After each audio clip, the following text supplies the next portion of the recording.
أشهد أن لا إله إلا الله أستغفر الله أسألك الجنة وأعوذ بك من النار.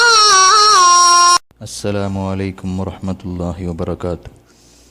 بسم الله والحمد لله والصلاة والسلام على رسول الله. സ്നേഹമുള്ളവരെ, Dammam SKIC നടത്തുന്ന ഒരു തുള്ളി വെളിച്ചം പ്രോഗ്രാമിലേക്ക് നിങ്ങളെ സ്നേഹത്തോടെ സ്വാഗതം ചെയ്യുന്നു. വിശുദ്ധ ഖുർആൻ്റെ അവതരണത്താൽ ധന്യമായ പുണ്യമാസത്തിലൂടെയാണല്ലോ നാം കടന്നു പോകുന്നത്. അല്പം ചില നുറുങ്ങു ചിന്തകൾ വിശുദ്ധ ഗ്രന്ഥത്തെപ്പറ്റി പറയാൻ ഞാൻ ആഗ്രഹിക്കുന്നു. നാം പലപ്പോഴും അഭിമാനം കൊള്ളുകയും മറ്റുള്ളവരോട് അഭിമാനത്തോടെ പറയുകയും ചെയ്യാറുണ്ട്, എനിക്ക് അല്ലെങ്കിൽ എൻ്റെ മകന്, എൻ്റെ മക്കൾക്ക് കമ്പ്യൂട്ടർ പരിജ്ഞാനമുണ്ട്, മൊബൈലിൻ്റെ എല്ലാ സാധ്യതകളും അവർക്കറിയാം, ഇംഗ്ലീഷ് മീഡിയത്തിലാണ് അവർ പഠിക്കുന്നത്, ഇംഗ്ലീഷ് സംസാരിക്കാൻ അറിയാം എന്നൊക്കെ നമ്മൾ പറയാറുണ്ട്. പക്ഷെ നാം എപ്പോഴെങ്കിലും പറഞ്ഞിട്ടുണ്ടോ, അഭിമാനം കൊണ്ടിട്ടുണ്ടോ, എൻ്റെ മകന് അള്ളാഹുവിൻ്റെ പരിശുദ്ധ കലാമായ ഖുർആൻ ഓതാനറിയാം, ഖുർആൻ തെറ്റുകൂടാതെ ഓതാൻ പഠിച്ചവനാണ് അവനെന്ന്? എത്രയോ മദ്രസകളും ഉസ്താദുമാരും നമുക്കുണ്ട്. പക്ഷേ അതുകൊണ്ട് മാത്രമായില്ല.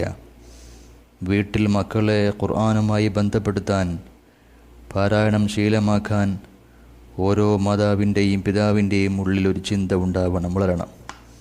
ഇല്ലെങ്കിൽ ക്രമം തെറ്റിയ, ദീൻ എന്തെന്നറിയാത്ത, നേരും നെറുകേടും തിരിച്ചറിയാത്ത ഒരു തലമുറയെ നാം സഹിക്കേണ്ടി വരും.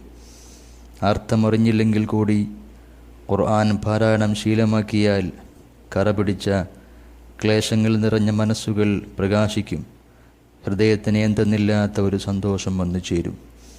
പുണ്യ റസൂൽ സ്വല്ലല്ലാഹു അലൈഹി വസല്ലമയുടെ ഒരു ഹദീസ്, ഇന്ന ഹാദിഹിൽ ഖുലൂബ യസ്ദഉ കമാ യസ്ദഉൽ ഹദീദു ഇദാ അസ്വാബഹുൽ മാ. നമ്മുടെ ഹൃദയങ്ങൾ ഇരുമ്പ് തുരുമ്പ് പിടിക്കുന്ന പോലെ തുരുമ്പ് പിടിക്കും.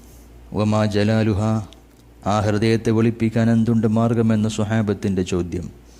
കസറത്തു ദിക്രിൽ മൗത്ത് വ തിലാവത്തുൽ ഖുർആൻ, ഖുർആൻ പാരായണം, അതുപോലെ മരണത്തെ കൂടുതലായി ഓർക്കുക. ചുരുക്കത്തിൽ ഖുർആൻ പാരായണം ശീലമാക്കൽ ഹൃദയത്തെ വെളുപ്പിക്കാനുള്ള, ഹൃദയത്തെ പ്രകാശിപ്പിക്കാനുള്ള ഒരു പ്രധാനപ്പെട്ട മാർഗമാണ് എന്നർത്ഥം. മുൻഗാമികൾ ഈ ഖുർആൻ നെഞ്ചോട് ചേർത്ത് വെച്ചു. തൽഫലമായി അവർക്ക് യൂറോപ്പിനെ കീഴടക്കാൻ സാധിച്ചു. സ്പെയിനും സിസിലിയും പിന്നെ ശാസ്ത്രത്തിൻ്റെ അനന്ത സാധ്യതകളും അവർ വെട്ടിപ്പിടിച്ചു. യൂറോപ്പിലെ ക്രൈസ്തവ സഭ ഇൻഡെക്സ് എന്ന രഹസ്യാന്വേഷണ സംഘത്തെ ഉണ്ടാക്കി. ചിന്തിക്കുകയോ ശാസ്ത്രീയ സത്യങ്ങൾ കണ്ടെത്തുകയോ ചെയ്യുന്നവരെ തുറുങ്കിലടക്കുകയോ തീയിട്ട് കൊല്ലുകയോ ചെയ്യാൻ കൽപ്പന കൊടുത്തപ്പോൾ മുസ്ലിങ്ങൾ ഉദ്ധാനത്തിൻ്റെ പുതുവസന്തം തീർത്ത് റെനൈൻസേഷൻ ഉദ്ധാന കാലഘട്ടത്തിന് തുടക്കം കുറിച്ചു. അഫലാ തഅഖിലൂൻ, അഫലാ യതദബ്ബറൂൻ, അഫലാ തുബ്സിറൂൻ, അഫലാ തസ്മഊൻ, അഫലാ തൻദുറൂൻ, നിങ്ങൾ ചിന്തിക്കുന്നില്ലേ, നിങ്ങൾ ബുദ്ധിയും കാഴ്ചയും കേൾവിയും ഉപയോഗപ്പെടുത്തുന്നില്ലേ തുടങ്ങിയ ഖുർആൻ്റെ വചനങ്ങൾ അവർക്ക് കരുത്തേകി. എന്തിനാണ് ഖുർആൻ കൂടുതൽ കൂടുതൽ ചിന്തിക്കാൻ ആഹ്വാനം ചെയ്യുന്നത്? ഹത്താ യതബയ്യന അന്നഹുൽ ഹഖ്, ഈ പ്രപഞ്ചത്തിൻ്റെ നാഥൻ അല്ലാഹുവാണെന്ന സത്യം ബോധ്യപ്പെടുന്നതിന് വേണ്ടിയാണ്. മാത്രമല്ല പ്രിയപ്പെട്ടവരെ, ഈ ലോകത്ത് എന്തുമാത്രം ഇസങ്ങളും എത്രമാൽ നിയമങ്ങളും ഭരണഘടനകളും വ്യവസ്ഥകളും ഉണ്ടായിട്ടുണ്ട്. എല്ലാ ഇസങ്ങളും മതങ്ങളും വ്യവസ്ഥകളും മാറ്റങ്ങൾക്ക് വിധേയമായി. എന്നാൽ മാറ്റങ്ങൾക്കിടവരാതെ ഒന്നേ ഒന്ന് മാത്രം ലോകത്ത് നിലകൊള്ളുന്നു. അഫലാ യതദബ്ബറൂനൽ ഖുർആൻ, ഖുർആൻ്റെ വിരോധികൾ ചിന്തിക്കുന്നില്ലേ ഖുർആനിനെ കുറിച്ച്? വലൗ ഖാന മിൻ ഇൻദി ഗൈരില്ലാ, ഖുർആൻ അല്ലാഹു അല്ലാത്തവരുടെ ഭാഗത്തു നിന്നായിരുന്നെങ്കിൽ ലവജദൂ ഫീഹി ഇഖ്തിലാഫൻ കതീറ, ഒരുപാട് വൈരുദ്ധ്യങ്ങൾ അവർക്ക് ഖുർആനിൽ കണ്ടെത്താൻ സാധിക്കുമായിരുന്നു. ഖുർആൻ അല്ലാഹുവിൻ്റെ പ്രപഞ്ച സൃഷ്ടാവായ പടച്ച തമ്പുരാൻ്റെ കലാമായതിനാൽ എപ്രകാരം അല്ലാഹു ലൗൽ മഹ്ഫൂദിൽ എഴുതി വെച്ചുവോ, എപ്രകാരം ലൗൽ മഹ്ഫൂദിൽ നിന്ന് ജിബ്രീൽ അലൈഹിസ്സലാം പ്രവാചക തിരുമേനിക്ക് എത്തിച്ചു കൊടുത്തുവോ, അവിടുന്ന് സ്വഹാബത്തിനും സ്വഹാബത്ത് പിൻ തലമുറക്കും താബിയങ്ങൾക്കും താബിയകൾ പിൻഗാമികൾക്കും എത്തിച്ചു കൊടുത്തുവോ, ആ ഖുർആനിലൊരു വള്ളിപ്പുള്ളി വ്യത്യാസമില്ലാതെ തെറ്റുകൂടാതെ ഇന്നും നിലകൊള്ളുന്നു. ആ ഖുർആനിൽ അല്ലാഹു സ്പർശിക്കാതെ പോയ ഒന്നുമില്ല. മാ ഫറത്നാ ഫിൽ കിതാബ് മിൻ ഷൈഅ, ഈ ഗ്രന്ഥത്തിൽ നാം ഒന്നും ഒഴിവാക്കിയിട്ടില്ലെന്ന് അല്ലാഹു പറയുന്നു.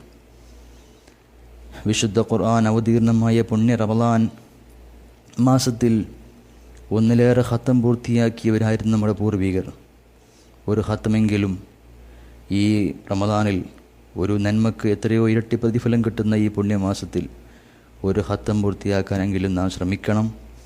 ഇഖ്റഉൽ ഖുർആൻ, നിങ്ങൾ ഖുർആൻ പാരായണം ചെയ്യുക. ഫഇന്നഹു യഅതി യൗമുൽ ഖിയാമത്തി ശഫീഅൻ ലി അസ്ഹാബിഹി, അത് ഓതുന്നവർക്ക് ഖിയാമത്ത് നാളിൽ അത് ശുപാർശകനായി കടന്നു വരും.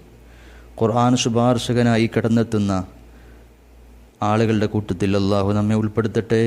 അസ്സലാമു അലൈക്കും വറഹ്മത്തുള്ളാഹി വബറകാതുഹു. اللهم اغفر لي ذنوبي يا رب العالمين. اللهم اغفر لي ذنوبي يا رب العالمين. اللهم اغفر لي ذنوبي يا رب العالمين.